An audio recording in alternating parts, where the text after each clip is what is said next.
मैं एक Covid hospital visit करता हूँ और ये हमारा लेडी हार्डिंग मेडिकल कॉलेज में ये कोविड डेडिकेटेड वार्ड है। ये हॉस्पिटल का एक अंग जो साधारणतः कैंसर के लिए बना था, लेकिन शुरू होने से पहले ही इसको कोविड हॉस्पिटल का एक कोविड वार्ड के रूप में इसको विकसित करना पड़ा।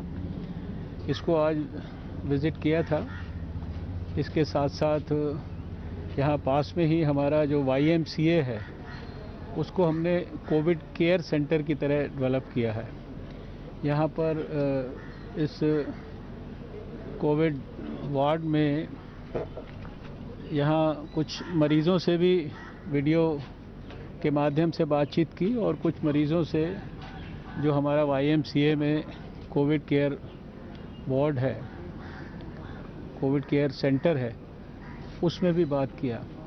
यहाँ थोड़ा सा मुझे तकलीफ़ हुई कि 18 हमारे हेल्थ केयर वर्कर जो है यहाँ पर प्रभावित हो गए हैं किसी न किसी रूप में। 7 डॉक्टर्स और 7 नर्सेज और 4 पैरामेडिक्स, बाकी सब यहाँ पर अच्छी व्यवस्थाएं की गई हैं। फीवर की क्लिनिक को भी मैंने देखा है, इमरजेंसी में जहाँ कोविड के मरीज़ों को रिसीव किया जाता है वो सब भी देखा है।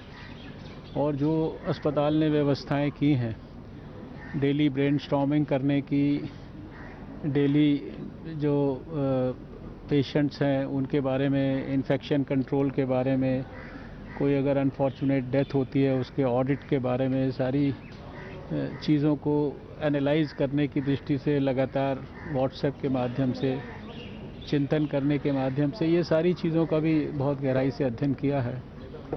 अभी मुझे खुशी है कि सभी हमारे हेल्थ वर्कर्स, डॉक्टर्स, नर्सेज, सभी की स्पिरिट्स बहुत हाई हैं। वरना मुझे चिंता थी कि जहाँ जिस अस्पताल में 18 हेल्थ केयर वर्कर्स हमारे प्रभावित हुए हैं वहाँ शायद लोग डिमोरलाइज्ड होंगे, परेशानी में होंगे। लेकिन खुशी की बात है कि सभी हमारे डॉक्टर्स, नर्सेज और साथियों का जो स्पिरिट है वो बहुत हाई है। दुर्भाग्य से सारे समाज में ये एक प्रकार से कोविड के प्रभावित मरीज़ों के लिए भी और अनफॉर्चुनेटली डॉक्टर्स और पैरामेडिक्स के लिए भी जो एक स्टिग्मा जो चल रहा है और लोग जानकारी के अभाव में उनसे भयभीत रहते हैं और उनके साथ जाने अनजाने में दुर्व्यवहार करते हैं। हमें लगता है कि समाज को इसको आंदोलन के रूप में ठीक करने की आवश्यकता है। आज तो आप जानते हैं कि इंडियन एयर फोर्स ने भी जो है इन सब हमारे कोरोना वॉरियर्स के सम्मान में जो है उनका आकाश से अभिनंदन किया है। उसके लिए मैं इंडियन एयर फोर्स का भी धन्यवाद करना चाहता हूँ। देश में हम जानते हैं कि दिन प्रतिदिन कोरोना के खिलाफ लड़ाई में हमारी परिस्थिति बेहतर होती जा रही है। आज 10,000 से ज़्यादा हमारे कोरोना से प्रभावित जो अस्पतालों में मरीज़ भर्ती हुए थे वो छुट्टी होकर खुशी खुशी घर जा चुके हैं। और जो अस्पतालों में भर्ती हैं उसमें भी मेजॉरिटी जो मरीज़ हैं वो ऑन रोड टू रिकवरी हैं और वो जो है एक प्रकार से आने वाले समय में घर वापस जाने वाले हैं। दिन प्रतिदिन आप देखते हैं कि हर संडे में आपके साथ जब डाटा शेयर करता हूं तो पिछले संडे से जो है हम हर तरीके से अगले संडे को बेहतर होते हैं। पिछले 14 दिनों में अगर हमारा डबलिंग रेट 10.5 था तो पिछले 7 दिनों में 11.7 हो गया और आज सुबह जो है एनालिसिस मैंने देखा तो वो 12 के करीब था। हमारा जो मोर्टेलिटी रेट है, दुर्भाग्य से होनी तो एक भी मौत नहीं चाहिए, लेकिन फिर भी दुनिया में सबसे कम 3.2 हमारा मोर्टेलिटी रेट है।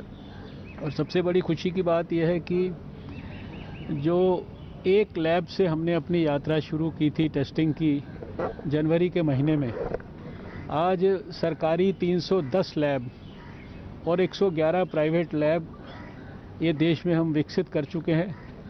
कल हमने 1 मिलियन टेस्ट यानी 10 लाख टेस्ट जो है इसके आंकड़े को पार करा देश में, और खाली एक अकेले दिन के अंदर लगभग 74,000 के करीब हमने टेस्ट किए। ये अपने आप में एक भारी सफलता है। जिस देश में पीपीई और N95 मास्क जो है बाहर से इंपोर्ट करना पड़ता था, आज एक दिन में हम 2 लाख से ज़्यादा पीपीईज़ जो है वो भारत में बना रहे हैं। कल हमने 2 लाख से ज़्यादा पीपीई जो है वो रिसीव किए मैन्युफैक्चर होने के बाद भारत में, और उनको सारे देश को डिस्ट्रीब्यूट किया। 50 लाख से ज़्यादा N95 मास्क हम देश को बांट चुके हैं। 20 लाख से ज़्यादा पीपीई किट्स हम देश को बांट चुके हैं। और जो हाइड्रोक्सी क्लोरोक्विन जैसी दवाई है, पैरासीटामोल जैसी दवाइयां हैं, ये दुनिया के 99 देशों को हमने सप्लाई की हैं। ये सारे आंकड़े अपने आप में बहुत हमको आश्वस्त करते हैं कि भारत अपनी पूरी योग्यता और क्षमता के साथ कोविड के खिलाफ जंग में सफल होगा।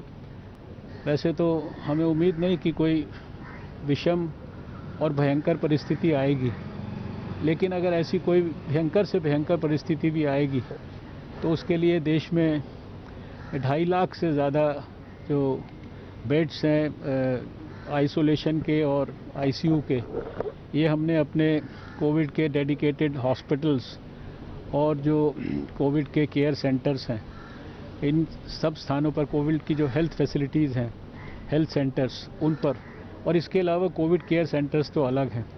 यानी हर तरीके से हमारी सब प्रकार की तैयारियां हैं।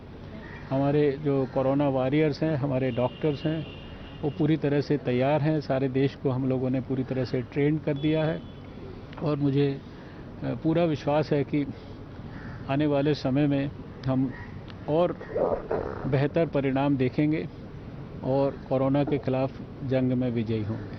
सर, जिस तरह से आपने कहा है, कल आज जो है May 3 है और कल से फिर से लॉकडाउन है, लेकिन कुछ गाइडलाइन से चेंज होंगी, क्या कहेंगे, क्या मैसेज देना चाहेंगे? नहीं, मैसेज तो देखिए बड़ा स्पष्ट है। जहां हम लॉकडाउन की जो सफलता है उसका और भरपूर प्रयोग करना चाहते हैं। आप जान रहे हैं कि लॉकडाउन को 17 मई तक एक्सटेंड किया गया है, लेकिन इसके साथ साथ ये भी खुशी की बात है कि आज देश में 319 डिस्ट्रिक्ट ऐसे हैं जो पूरी तरह से बीमारी से अनअफेक्टेड हैं, और 130 डिस्ट्रिक्ट केवल ऐसे हैं जो हॉटस्पॉट डिस्ट्रिक्ट हैं। 284 डिस्ट्रिक्ट ऐसे हैं जो नॉन हॉटस्पॉट डिस्ट्रिक्ट हैं, जहां मामूली केसेस हैं। और हमने सारे देश को, चूँकि हमें पता है कि हमारा दुश्मन कहाँ कहाँ है, हमने उसको रेड जोन, ग्रीन जोन और ऑरेंज जोन के अंदर डिवाइड कर दिया है।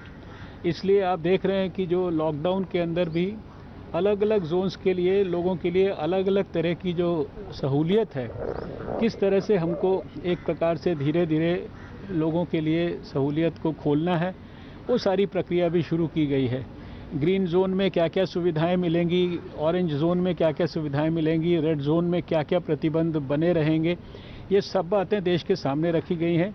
और इतने बड़े देश में वहाँ लाखों हमारे माइग्रेंट वर्कर्स को सोशल डिस्टेंसिंग को मेंटेन करके, और इतना बड़ा महत्वपूर्ण निर्णय हमारे प्रधानमंत्री जी ने लिया है, होम मिनिस्टर ने, कि आज पिछले 2 दिन से सारे हमारे माइग्रेंट वर्कर्स वो खुशी खुशी सोशल डिस्टेंसिंग को मेंटेन करके, सारी सावधानियां लेके अपने अपने गांव में, अपने अपने प्रदेश में वापस लौट रहे हैं।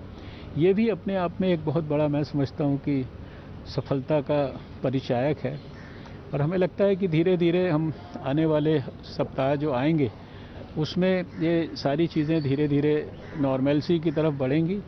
जहां प्रधानमंत्री जी ने गरीबों के लिए गरीब कल्याण का इतना बड़ा 1,70,000 करोड़ का पैकेज उन्होंने दिया देश को, वहीं हेल्थ केयर के लिए, हेल्थ के केयर डिलीवरी सिस्टम में किसी तरह का भी अभाव ना रहे, इसलिए 15,000 करोड़ रुपए का उसके लिए पैकेज की उन्होंने व्यवस्था की।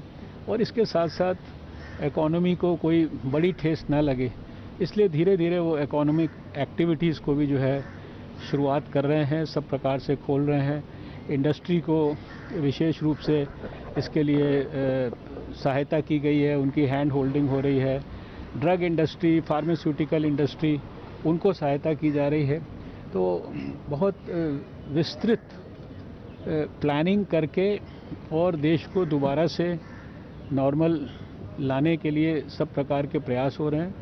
हमें खुशी है कि भारत ने शायद दुनिया में सबसे बेहतरीन प्रदर्शन किया है और इसको खाली हम नहीं कह रहे हैं, इसको सारी दुनिया भी कह रही है और विश्व स्वास्थ्य संगठन भी कह रहा है। देश के लोगों से मेरी अपील है कि जिस प्रकार से उन्होंने सोशल डिस्टेंसिंग के नॉर्म्स को और लॉकडाउन की गाइडलाइंस को गंभीरता से पालन किया है, जो छोटी छोटी बातें उनको बताई गई हैं, हैंड हाइजीन के बारे में, रेस्पिरेटरी एटिकेट्स के बारे में, जिस तरह से उन सब चीज़ों को फॉलो किया है, उसी तरीके से अभी एक और सिर्फ चैलेंज है कि ये जो स्टिग्मा का इशू आया है मरीज़ों के ख़िलाफ़ और मेडिकल प्रोफेशनल्स के ख़िलाफ़, इसके ऊपर भी जो है हमारे समाज के लोग गंभीरता से ख्याल करें और देश में वातावरण को किसी भी प्रकार से बिगड़ने ना दें।